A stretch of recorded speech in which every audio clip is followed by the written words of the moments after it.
Freedom fighters, I'm coming back at you with another one. What better way to spend your Monday other than a manic Monday rant? So that's what we're doing. Again, I'm coming live for an episode of Truck Talk here, and I'm parked in a busy, high traffic area. So once again, I hope the audio's okay and it's not too distracting or anything. Probably should have picked a better spot than a busy intersection, but that's where I am, and that's where we're getting it done today. I have some time. I figured, I would just go at it right here while I have some time. But anyway, today's topic is gonna be death. Oh shit! We going deep today, boys. It's been something that's been on my mind recently, especially with the Charlie Kirk thing, and they've laid him to rest this weekend, yesterday, on Sunday, and they had the funeral and memorial services, where, President Trump and Vice President Vance, amongst other prominent right-wing figures, were speaking and everything. And, of course, everyone's been talking about the Charlie Kirk event. I've been thinking about him and, all that stuff. And one of the things, I'm not sure if I said it in my previous videos, but I was like, I at least I respected him for what he did, what he stood for, and essentially what he died for. And that was kind of a prominent theme that a lot of the people were talking about. Erica was talking about how he died doing what he loved. But I saw J.D. Vance's speech in particular, where he talked about, it's better to die at the hand of a gunman, other than other things. And I've talked about this before, like, you have the choice of living free, or dying, and you may be assassinated or killed, and that there's worse fates than death. And that was what they were all trying to get across. And I think, RFK gave a similar speech where he said, the exact same thing. I'm kind of paraphrasing a little bit. I can't remember exactly what they said, but he said something along the lines of, there are worse fates than death. And, if that's what you have to do, die fighting, so your children don't live as slaves. And he definitely said something like that. One of them at least saying, we're like, if the alternative is to live as a slave, you might as well die free, right? And the saying that, you've probably heard on this channel and other channels like it quite often is, I'd rather die, on my feet than living on my knees. And all the other sayings, like, to live one day as a lion is better to live than, a lifetime as the sheep.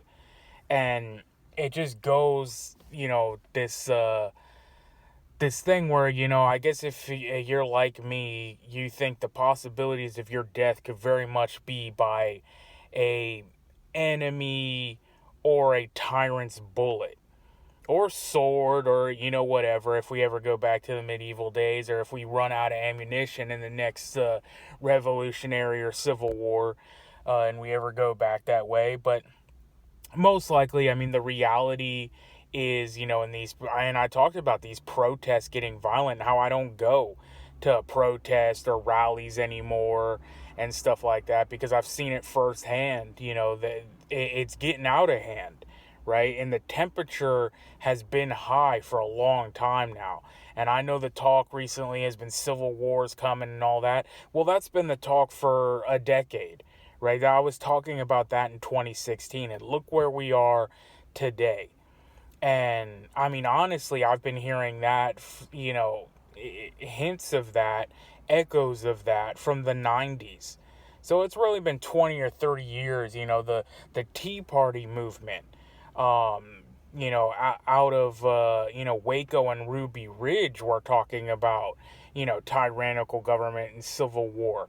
I've talked a lot about Bill Cooper on this channel. He was talking about civil war, back in like the 80s. these were the pioneers. These were the people who realized, the tyrannical government, the police state, all that stuff that was getting ushered in was getting out of control, and they were calling it out early. And now we're in like full on, full blown tyranny.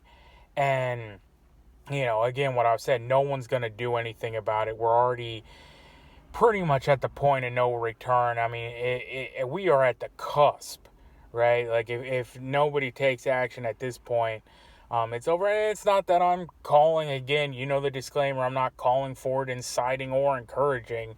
It's just pretty much my opinion and observation of where we're at. And yeah, again, everyone's using that pun lately, but we're at the turning point. That's where we are. And I think it was Pete Hegseth that, said, again, he died the warrior's death, doing, what he was. And he was a warrior. He was a warrior for truth. He was a warrior for freedom. And most importantly, he was a warrior for Christ.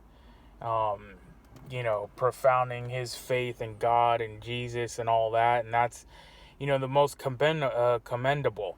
And if you die doing that, then I think you're going to be all right. So always just, speak truth and fight for freedom. And whatever happens during that, I mean, that's all up to God. But, dying is, it's going to happen regardless. And, like you say, you can grow an old man and die in a hospital bed, hooked up to tubes and getting defibrillator, and they're trying to shock you back to life and do all this stuff, and it's, I think it was in the Vikings TV show or something like that, where one of the guys was like crippled or something like that, and they're like, you can't go out to battle, you're surely to die. And he was like, why am I any less honorable or any less acceptable to go out there and die the warrior's death just because he's crippled? He wanted to go out. I think that was Vikings. I can't remember, but it's a prominent theme in the Viking stuff. I watched so many, movies like that. And I think it was The Northman, similar thing. And there was like this Viking king, and he was ill. He was sick. He was an old man, and he was facing that very thing. He was like, I can lay down in bed here and fade away and perish. Or he was like, put on my armor. And he was so sick he could hardly hold it up. And they're putting on his chainmail and putting on his helmet, giving him his sword. And they were just like, you know what you're doing. You're gonna go die. But he was like, better off this way, the warrior death, than just fading away and having his people, see him that weak and ultimately dying that way. Where the warrior's death, is more preferable. And I mean, that's kind of where we face it today. Freedom Inc. has said something one time that was always something I thought about, where he was like, people just find a way to breathe another day, right? Where they face tyranny, they face oppression and unjust every day in this life.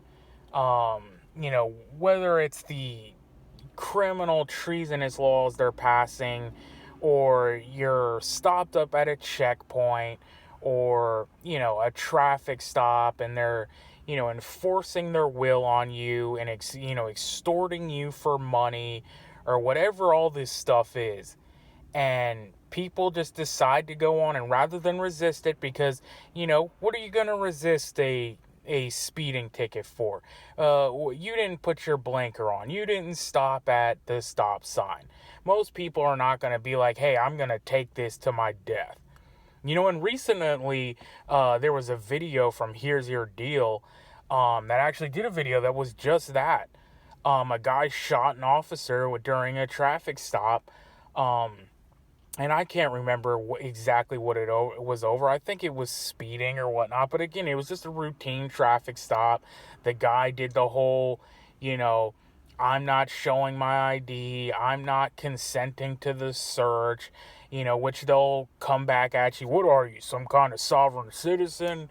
What are you, some crazy constitutionalist, declaring your rights and you don't want us snooping in your vehicle and all this stuff. So then he broke his window out, and you know what happens next? He's gonna drag him, out the vehicle and through the street, put him in cuffs, give him resisting, book him up, tons of fines, time off work. You probably get fired. You lose your job. You lose your home. You go through it all, and he said, "Nope, F it. I'm done. You've crossed the line," and he opened fire, taking out the blue tyrant.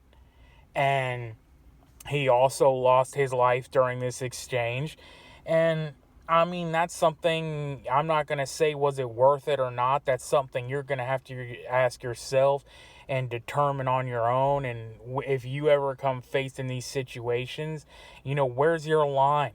And where is death a more honorable and acceptable outcome than just living under the boot?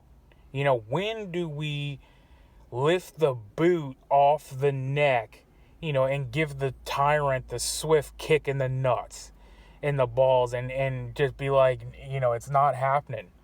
We're not going down that road. But yeah, man, that's pretty much what I wanted to talk about today, man. Was just mortality and the whole thing. I was watching the Charlie Kirk and all that stuff, and the last couple weeks, that's what I've been thinking about. And which, by the way, I kind of got into the conspiracy world, and I was trying not to be the crazy conspiracy theorist. I was actually believing that Tyler Robinson was the shooter and that they gave the correct information. Because like I said, I thought we were going to get paraded a dead transformer that wasn't going to be able to speak and give their side of the story and, all that. And it would never add up. And so I said, you know what? And since his dad turned him in, and his family, his mom is grieving, which, by the way, his family has been getting threats and stuff. And from all my understanding, I mean, it's a good family. So, I mean, she's like, I'm going to lose my son. All this, why would they agree to throw their son out to the wolves to be a patsy? Like, that part doesn't really make sense. However, upon new information, I don't know if you guys saw this coroner's report, where they basically came out and said his neck stopped the bullet. And I mean, a 30-06 is one hell of a round. We've talked about that. And I mean, if you ever shot one of these things, my friend has one. I've shot it a couple times. And, he sent me hunting photos and stuff. And I mean, this thing just like, it decapitates smaller animals. It'll blow, a fist-sized hole through a chest cavity. And they basically said he was so strong and his bones were so dense that, it stopped a 30-06, through a thin cavity such as the neck, which just doesn't make sense. And they're like, yeah, the bullet was found just underneath the skin. So, I mean, that part's just not making sense, man. I'm really not buying that. And I didn't want to go full conspiracy theorist, full conspiratard, and,